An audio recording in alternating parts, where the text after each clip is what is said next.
because that would mean acknowledging that Nintendo has won,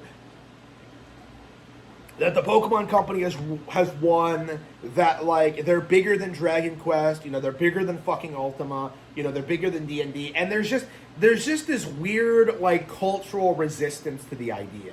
Because that would be admitting that their woke subversive bullshit that has been in place since the 60s has completely and utterly collapsed.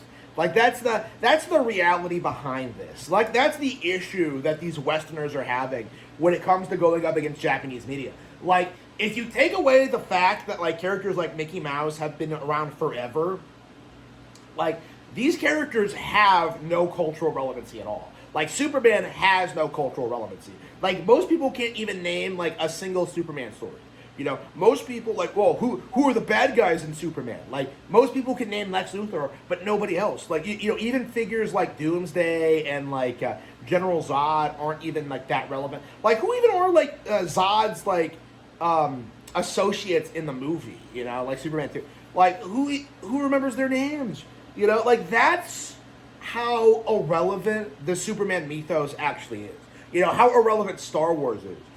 Who can remember like anything that's happened in the prequels even. Like there are so many like obvious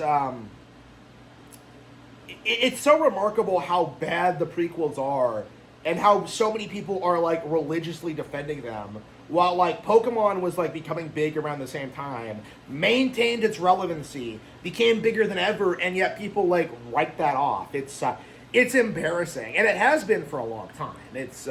It is really, really odd to see how the community is just like bending over backwards to push these narratives, to keep up the illusion that like Pokemon isn't as big as it is.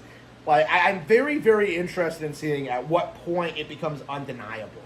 And honestly, at this point, like it feels like it just isn't going to happen. Like the industry is going to do everything it possibly can to keep up the illusion that Pokemon is falling off, that Dragon Quest is becoming irrelevant due to completely unforeseen factors that have nothing to do with its competition.